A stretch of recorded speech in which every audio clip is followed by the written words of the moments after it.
Selamat siang pemirsa, Presisi Siang kembali hadir edisi Selasa 16 Juli 2024. Selama 1 jam ke depan kami telah menyiapkan sejumlah informasi terkini. Bersama saya Bribda Tamara, kita lihat dulu 3 berita utama siang ini. Presiden Joko Widodo memimpin upacara Prasetya Perwira TNI Polri tahun 2024 di halaman Istana Merdeka, Jakarta. Sebanyak 906 calon perwira remaja dilantik sebagai perwira TNI Polri.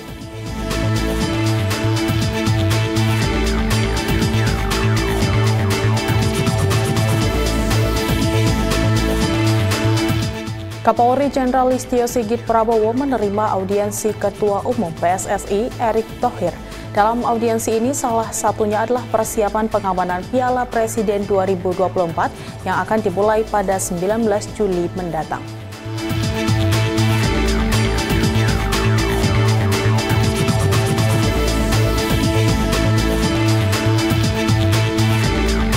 Untuk pertama kalinya, lagu Sorga Dunia Gubahan Jenderal Hugeng Iman Santoso diperdengarkan di acara Malam Puncak Hugeng Awards 2024.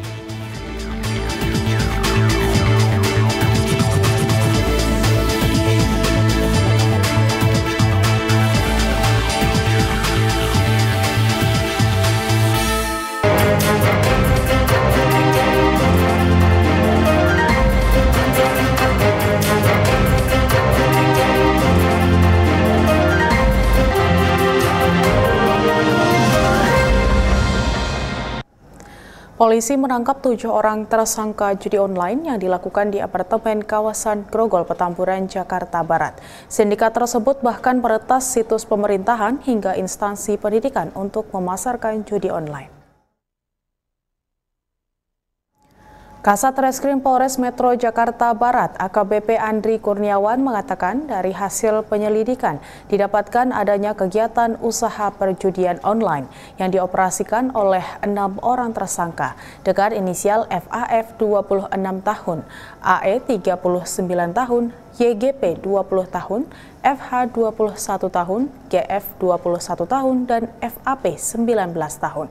Dari penangkapan awal itu, penyidik melakukan pengembangan, kemudian kembali menangkap pria berinisial MHP 41 tahun. Diketahui tersangka MHP merupakan pemilik rekening penampung uang hasil kejahatan. Tersangka tersebut memasarkan atau mengiklankan situs judi online dengan cara meretas dan mengubah tampilan website pemerintah maupun pendidikan.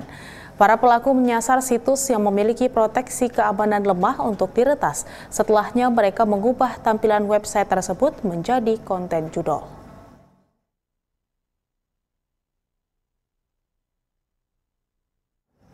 Sementara itu terkait perkembangan kasus peretasan pada server Pusat Data Nasional Sementara milik Kemenkominfo, Kabareskrim Polri Komjen Pol Wahyu Widada menyebut hingga saat ini pihaknya masih berupaya mengusut kasus peretasan ini. Meski diungkapkan bahwa kasus serangan cyber ransomware tidak bisa cepat untuk diungkap, Kabareskrim memastikan pihaknya akan terus mengevaluasi dan mengkaji kasus ini. Dalam proses penegakan hukum itu kan tidak terus ujuk-ujuk. Semua melalui proses pendalaman. Ransomware itu bukan suatu hal yang mudah untuk ditangani. Beberapa waktu yang lalu, kemarin saya juga ketemu dengan teman-teman dari Australia, butuh waktu bertahun-tahun untuk bisa memecahkan ini masalahnya. Tetapi kita terus akan melakukan evaluasi dan juga untuk mengkaji ini semua, mudah-mudahan kita bisa menyelesaikan dalam waktu. Kita ke informasi berikutnya, akibat menipu 80 orang yang dijanjikan bekerja di pabrik sepatu terbesar di Serang, seorang perempuan diamankan polisi. Pelaku adalah warga Kecamatan Anyer, Kabupaten Serang. Satreskrim Polres Serang menangkap pelaku penipuan 80 orang calon tenaga kerja. Wanita lajang berinisial IM usia 28 tahun ini ditangkap di rumah kontrakannya di Desa Tambak, Kecamatan Kibin, Kabupaten Serang setelah menipu 80 pencari kerja dan meraup uang 300 juta rupiah. Modusnya, pelaku menjanjikan para korban akan dipekerjakan di salah satu pabrik sepatu terbesar di Kabupaten Serang. Pelaku yang juga mantan karyawan di pabrik tersebut mengaku menipu sejak tahun 2021. Itu punya ide menipu orang untuk dapat pekerjaan itu dari mana itu? Tadinya saya bisa masukin 2 orang bisa, setelah itu nihil. Akhirnya saya ya terjebak sendiri karena udah selalu menumpukan itu masalah adminnya itu minta kembali semua, ya saya kebingungan. Jadi saya menutupinya pakai uang rentenir, yang uang rentenir saya exit lagi orang kerja gitu. Polisi menjelaskan pengungkapan kasus penipuan ini bermula adanya pengaduan 2 pencari kerja hingga dikembangkan korban mencapai 80 orang. Uang yang diterima pelaku digunakan untuk membeli alat-alat elektronik dan juga membayar hutang ke rentenir.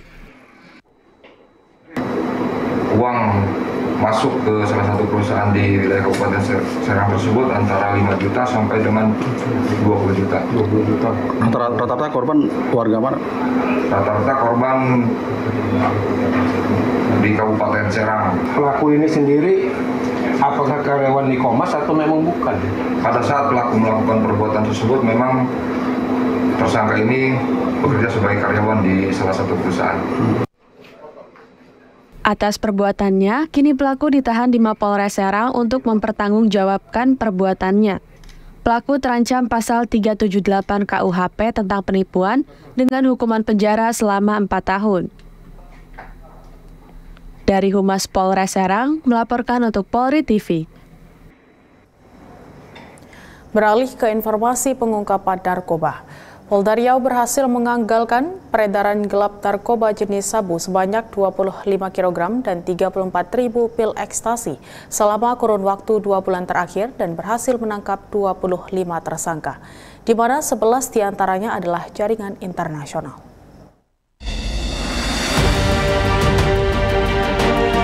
Polda Riau berhasil menggagalkan peredaran gelap narkoba jenis sabu sebanyak 25 kg dan 34.000 pil ekstasi selama kurun waktu 2 bulan terakhir.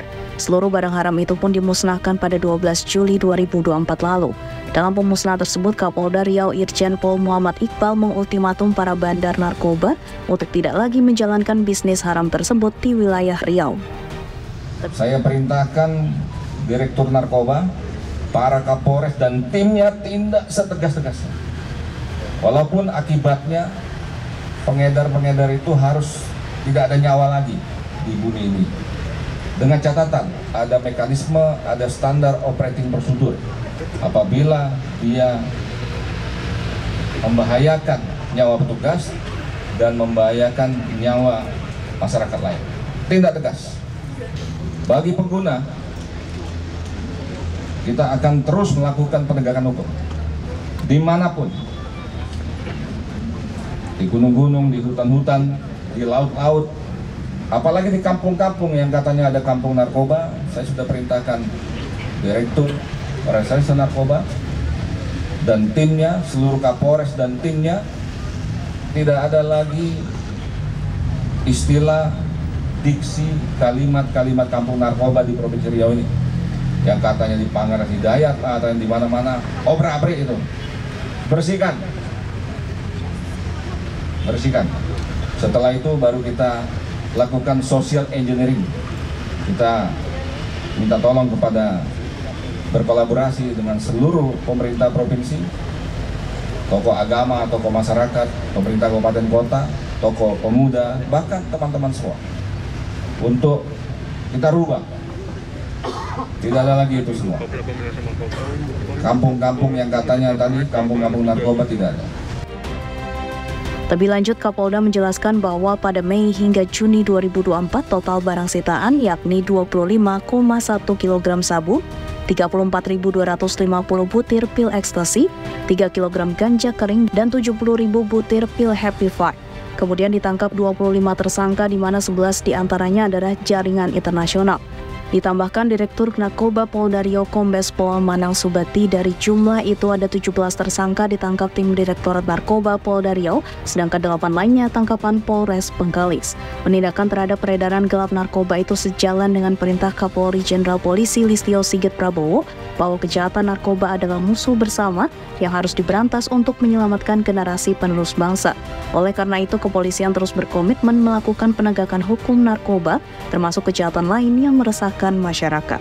Dari Humas Polda Riau melaporkan untuk Polri TV.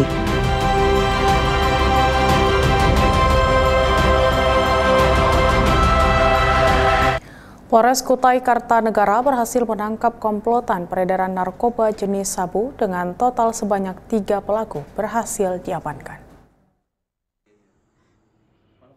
Masing-masing pelaku berinisial DS 30 tahun, SO 62 tahun, dan SU 54 tahun.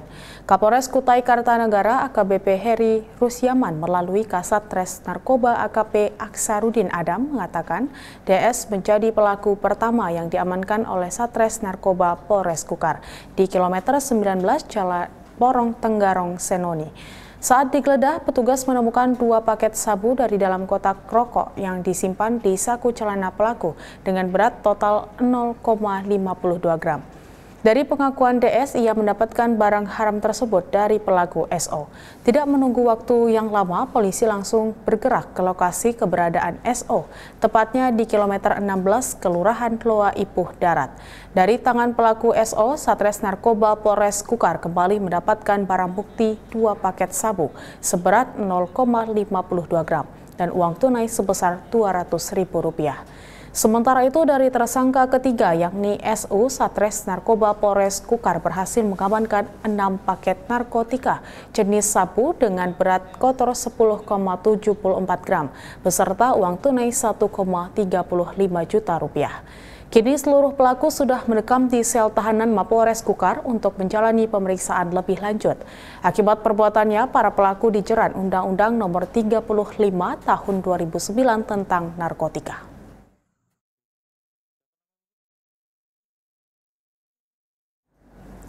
Presiden Joko Widodo memimpin upacara Prasetya Perwira TNI Polri tahun 2024 di halaman Istana Merdeka, Jakarta. Informasinya akan kami hadirkan setelah jeda berikut ini.